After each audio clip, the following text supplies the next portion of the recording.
Hello YouTube family, thank you so much for joining me today. If you're new here or if you haven't already, be sure to click the subscribe button and give this video a like. Today we have a lot going on. I am making bread and I'm also meal prepping.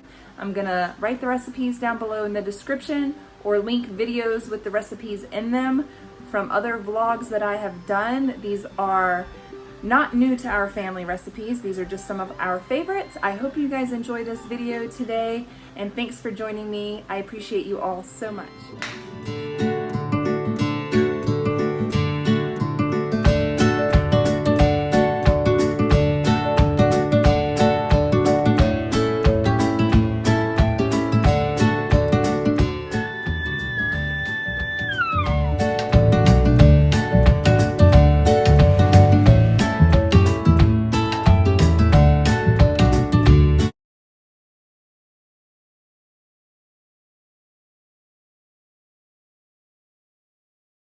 Typically when I make sourdough bread, I like to make 6 loaves at once or 4 to 5 loaves and then some extra little bowls to use for pizza dough. So that's why you see me with 2 different containers measuring out 2 different bouts of measurements.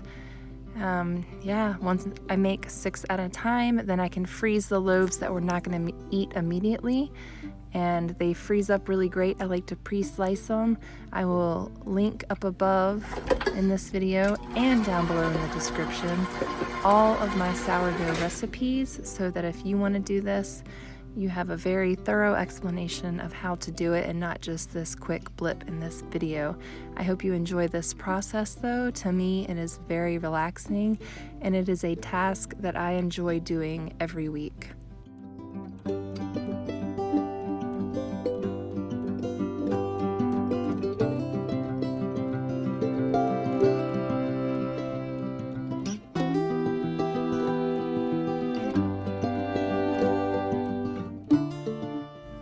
I began making sourdough bread about 5 years ago and it has truly become one of my passions in life. I just enjoy making it for my family. My kids love it. They are always excited when I'm making sourdough bread and that makes me feel so good. I recently started using these Banneton dough proving bowls and I really like them. Just a little bit of flour dusted on the inside and the dough does not stick. It makes for a perfect round bowl and I hope to add some more of these to my baking gear. I've just thoroughly enjoyed using them and allowing my bread to prove overnight in these. It's just beautiful how they come out. I will link this bread baker's set down below in the description if that is something you're interested in. The kit comes with a bread dough scraper and this razor baking lame to score your bread with. I find that using a lame like this really simplifies the scoring process. It's quick and neat and precise. Yeah, gotta have one of these if you're baking bread.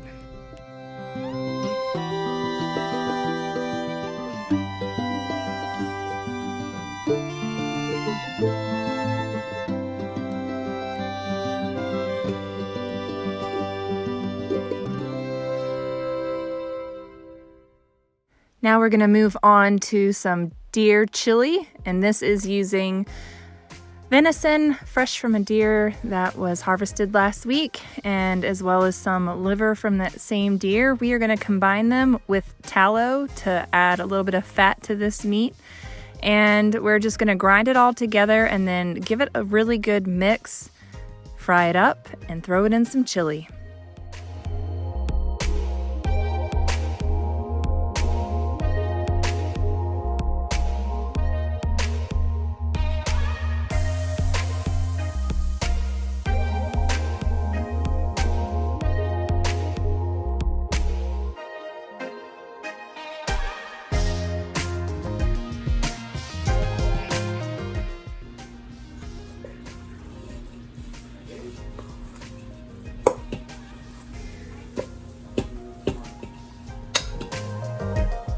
When I make chili, I like to add as many vegetables as I can. Sometimes I shred up zucchini and add it in there, but this time we're just gonna keep it simple. We're gonna throw in some chopped onion, some chopped up peppers, some chopped up celery, chopped up carrots, nice and small for the kids. They like those teeny tiny pieces.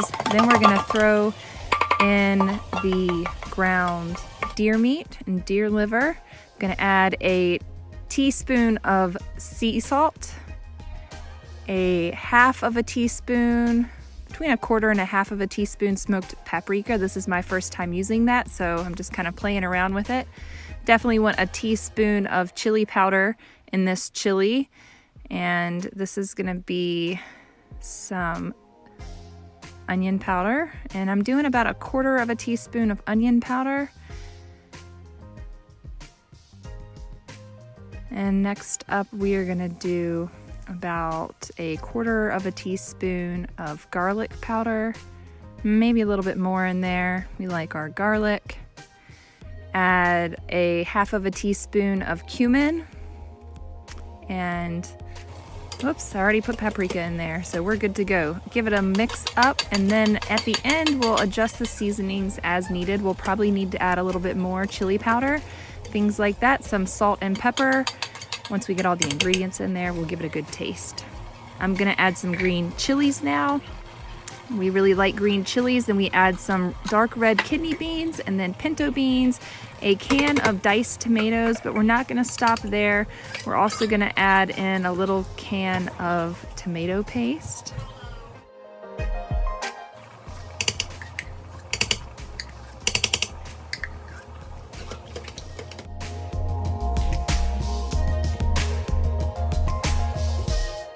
I heard on someone else's vlog that people are adding cocoa powder to their chili, so I went ahead and added a tablespoon of cocoa powder, a teaspoon of reishi mushroom powder, a teaspoon of chaga mushroom powder, and a teaspoon of lion's mane mushroom powder, just to give this some extra nutritional oomph.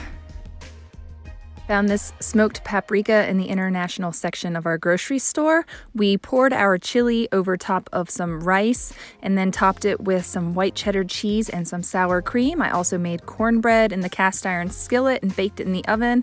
It was so good. I had enough left over to freeze for another meal. Next thing we're gonna make is some potato leek soup. This is a family favorite in our house. The kids absolutely gobble it up. It is so good with some fresh sourdough bread. We do is peel the potatoes first and then wash them. Next, we cut up the leeks, and we're gonna cut them lengthwise as well and soak them in some water just to get rid of all that dirt and debris. Then we're gonna chop it up and saute it in the Instant Pot.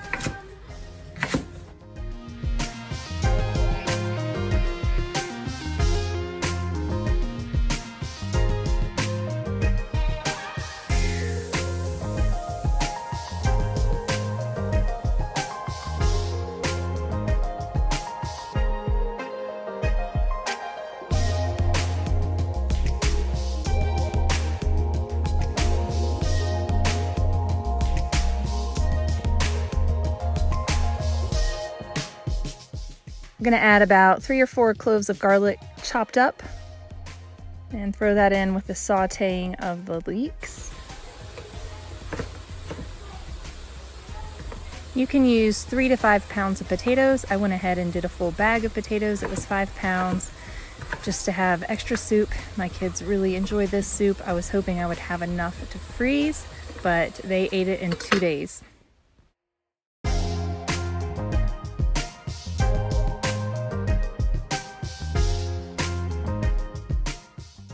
Next, we're gonna add about a teaspoon of thyme,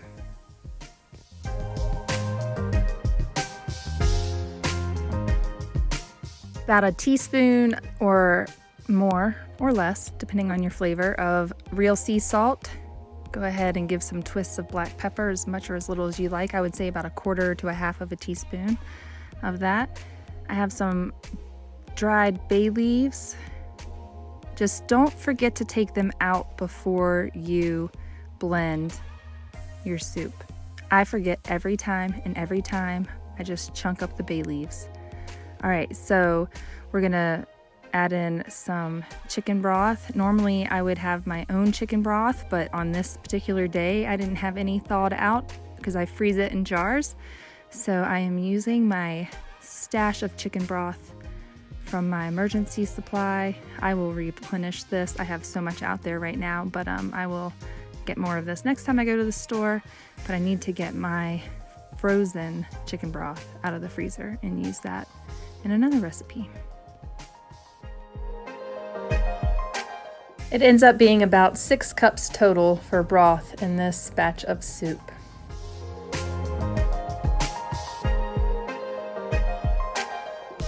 Next, we just place the lid of the Instant Pot on and close the pressure valve. And I set it to soup for 15 minutes. And then I thought, I have some cauliflower stems and pieces that I'd like to throw in there. So I opened it back up and I chopped up some cauliflower and threw that in there. And then I set it up for 15 minutes under soup. You can use a blender or a food processor. I have found this KitchenAid immersion blender to be the best for blending soup still in the pot. It is easy cleanup, less mess in the kitchen.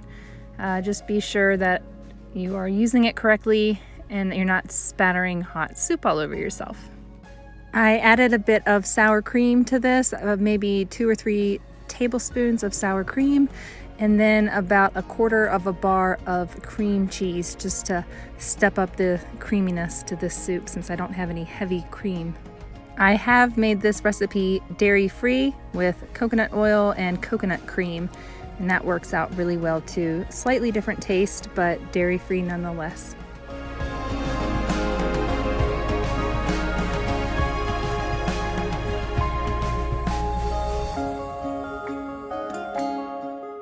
Just getting all of my flour ready for the next few days worth of baking that we're going to be doing.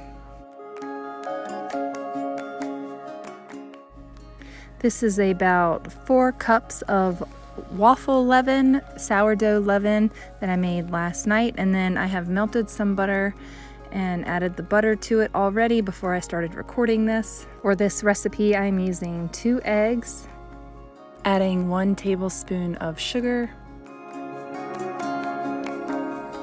We're also going to mash up some of these really ripe bananas to add some extra sweetness to these waffles.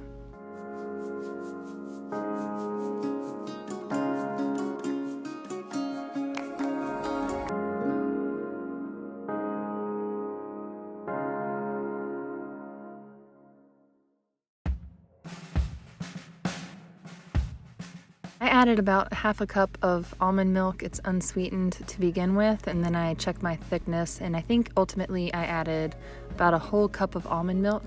I also, in a minute, add a little bit more wheat flour just to bulk up my batter.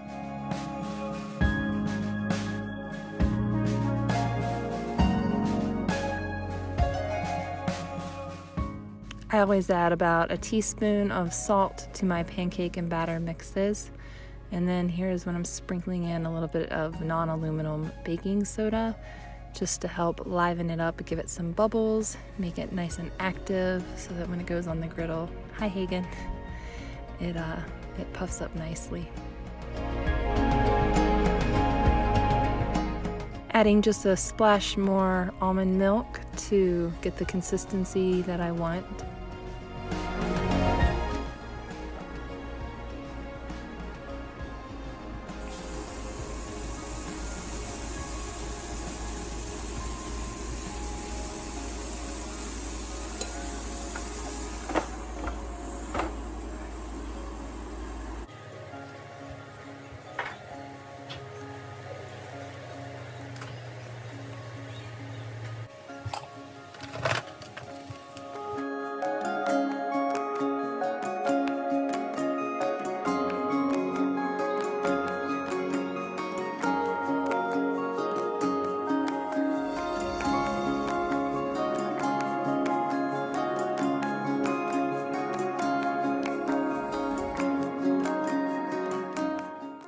Next, I'm going to show you how to make the perfect boiled egg. Now, my husband and I struggled for many years to get boiled eggs that peeled super easily. And then we got an Instant Pot and we started pressure cooking our eggs to make them hard boiled.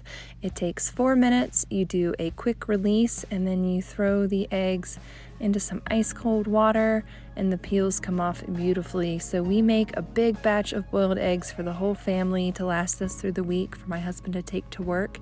He is on a carnivore diet, so these are crucial for easy lunches for him. So yeah, I hope you guys give this a try. It's great and easy, and they're yummy to snack on with a bit of salt and pepper. Just strain and refrigerate. Well, we found where all the eggs, hey, and watch out, don't disturb her.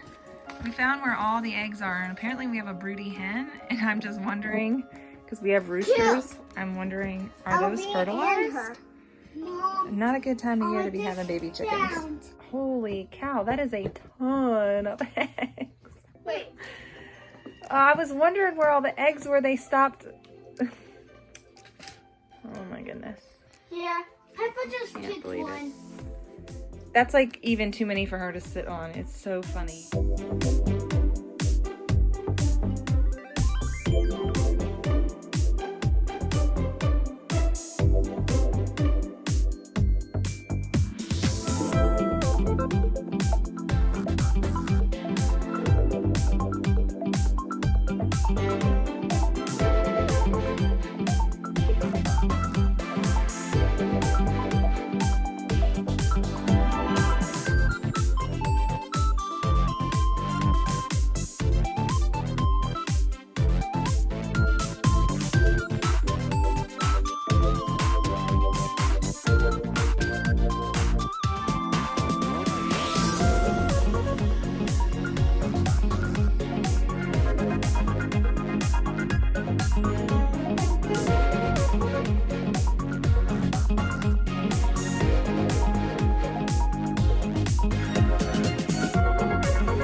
12.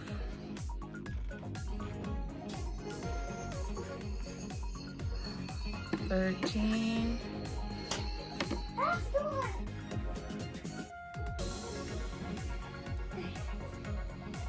14. So wow. Now we are going to do the water float test to test all of these eggs and make sure that they are all safe to eat. Basically, if the egg sinks to the bottom, maybe if it stands up on one end, but it's still at the bottom, it is good. If the egg floats to the top, it is rotten. So we want to toss those out. Let's see how all these eggs do. This was a really fun experiment and learning experience for our 3 homeschooled kids.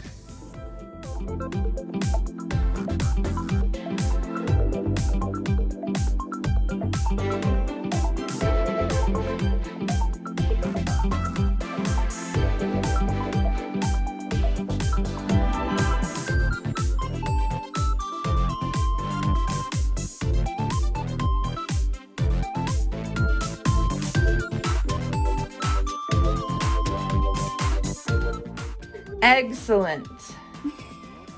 Get it? Excellent. What you think, Annika? Okay.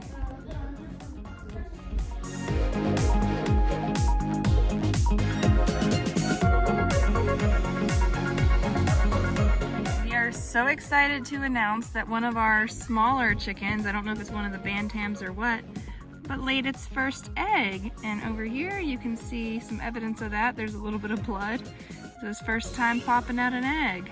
Pretty exciting. And this is actually the big chicken's egg. Yeah, the big chickens have been laying eggs for well, I don't know if we have any new big chickens laying eggs, but the little bantam that we got. Yeah, this is like salt, pepper, Salt and pepper.